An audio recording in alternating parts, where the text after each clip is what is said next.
président du Conseil électoral provisoire, ce président de la Cour, protecteur des citoyens, recteur de l'Université d'État d'Haïti, messieurs les coordonnateurs,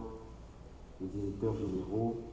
son Excellence, monsieur l'ambassadeur du Canada en Haïti, madame la représentante spéciale du secrétaire général des Nations Unies en Haïti,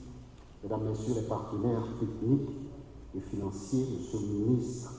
de l'économie et des finances et de tutelle de l'USCC, mesdames, messieurs les membres du Conseil supérieur du pouvoir judiciaire, honorables magistrats assis et debout, doyens, commissaires du gouvernement, bâtonniers de l'ordre des avocats de Port-au-Prince et de la Croix-des-Bouquets, mesdames, messieurs les cadres de l'administration publique, mesdames, messieurs les recteurs doyens des différentes facultés, universités privées du pays, représentants de la société civile, du secteur des affaires, mesdames, messieurs de la presse, mesdames, messieurs. Le 16 mars 2009, le gouvernement de la République d'Haïti a adopté en Conseil des ministres la première stratégie nationale de lutte contre la corruption. En procédant ainsi, l'État haïtien s'était conformé aux dispositions de la Convention des Nations Unies contre la corruption dûment ratifiée par Haïti. Ce document stratégique, construit dans le noble objectif de sortir Haïti de la liste noire des pays les plus corrompus au monde, envisageait entre autres à réduire les pratiques de corruption dans les secteurs tant publics que privés et aussi à promouvoir des valeurs de bonne gouvernance, de reddition de comptes par les ordonnateurs et les comptables des deniers publics. La première ministre d'alors, Mme Michèle Duvivier-Pierre-Louis, a affirmé, et je cite, « Ce document est l'expression au plus haut sommet de l'État de la ferme volonté politique de prendre des mesures à court, moyen et long terme pour combattre et prévenir la corruption sous toutes les formes. » Fin de citation. 10 ans après sa mise en œuvre, il est incontestable que les résultats prévus restent encore à poursuivre. Toutefois, des percées majeures méritent d'être signalées, notamment l'adoption des lois sur la prévention et répression de la corruption et sur la passation des marchés publics. Ces textes normatifs essentiels pour le dispositif anticorruption haïtien résultent de la grande ambition législative exprimée dans la stratégie de 2009. Mesdames, Messieurs, cette grande rencontre citoyenne convoquée aujourd'hui trouve sa légitimité et son urgence dans la gravité de l'état de la corruption dans nos administrations. La dernière enquête diagnostique sur la gouvernance et la corruption, qui remonte à plus de 10 ans, démontre que pour 70,1% des ménages, le gouvernement encourageait la corruption. À ce jour, la perception du public est très loin d'être différente, sinon pire. L'USCC, agissant sous l'égide de l'article 4 du décret du 8 septembre 2004, décide, avec l'assentiment du gouvernement de la République, de lancer des consultations nationales autour de l'élaboration de la nouvelle stratégie nationale de lutte contre la corruption. Cette décision,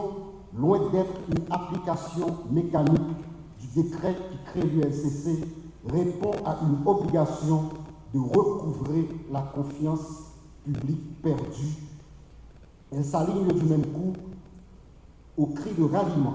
exprimé avec intensité, douleur et désespoir par le peuple haïtien en vue de restaurer des rêves et des vies brisées en raison des fonds publics détournés. Du lieu de l'unité de lutte contre la corruption, il s'agit d'une réaction coordonnée au signal de détresse lancé par cette jeune génération dont les aspirations les plus basiques se trouvent asphyxiées par le favoritisme et le népotisme. Pour s'assurer de l'inclusivité, de l'efficacité et de la légitimité de la démarche, le comité d'élaboration de la nouvelle stratégie nationale est un mélange de compétences et de volontés issues de 14 institutions publiques qui chacune, en ce qui la concerne, aura un rôle prépondérant à remplir dans la mise en œuvre. Je veux parler, bien sûr, de la primature, des ministères de l'économie et des finances, de la justice et de la sécurité publique, de l'intérieur et des collectivités territoriales, du Conseil supérieur du pouvoir judiciaire, de la Cour supérieure des comptes et du contentieux administratif, de l'Office de la protection du citoyen et de la citoyenne, de l'Office des managements et des ressources humaines, de la Commission nationale des marchés publics, de l'Administration générale des douanes, de la Direction générale des impôts, de l'Inspection générale des finances, de l'unité centrale des renseignements financiers et bien évidemment de l'unité de lutte contre la corruption qui assure la présidence de ce comité interinstitutionnel. Il s'agit d'une combinaison de forces et de moyens afin d'aboutir à une politique nationale anticorruption ambitieuse mais réalisable. Une politique sur les 10 prochaines années qui sera assortie d'un plan d'action clair avec un calendrier défini et dont les initiatives seront certainement financées. Mesdames, Messieurs, vaine serait cette volonté manifestée au sein du gouvernement sans cette décision d'aller au contact des secteurs, des organisations de la société civile, le milieu des affaires, les églises, la presse, l'université, les jeunes, les femmes, les personnes vivant avec un handicap, les partis politiques, afin de recueillir avec soin leurs propositions, leurs avis, leur participation et leur adhésion à ce projet qui va engager notre existence commune et qui tracera la voie à suivre pour enfin aboutir à la transparence et à la bonne gouvernance. Je suis donc heureux de vous savoir ici avec nous pour signifier votre rejet aux pratiques corruptives, à la systématisation de la corruption et de l'impunité. Vos préoccupations seront certainement prises en compte car vous serez les gardiens et les vigies de cette stratégie qui sera élaborée et qui combinera vision stratégique et cadre opérationnel avec des indicateurs clairs de suivi. Les consultations qui s'étendront également dans les régions permettront de tenir compte des réalités locales généralement reléguées au second plan. Il y va de la légitimité des chemins indiqués et des réformes législatives et institutionnelles qui seront amorcées. Le vœu formulé et pour lequel nous allons travailler sans relâche, comme l'UNCC s'acharne à le faire avec responsabilité, c'est de faire reculer la corruption en renforçant la contrainte, en sanctionnant les déviants, en éduquant dans une dynamique de prévention la population, les jeunes en particulier. En somme, il s'agira de renforcer la résilience institutionnelle avec des structures résistantes et des fonctionnaires vertueux, respectueux des biens publics et qui se dressent en barricade, en obstacle face aux risques systémiques de la corruption.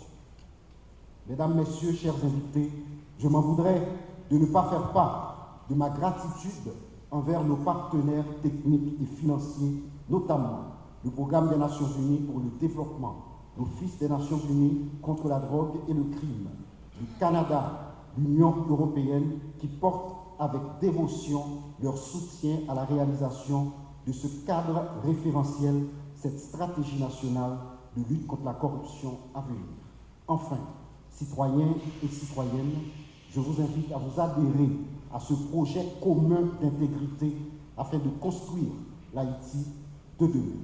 De notre lieu à l'UNCC, nous continuons envers et contre tous d'assainir. Je vous remercie.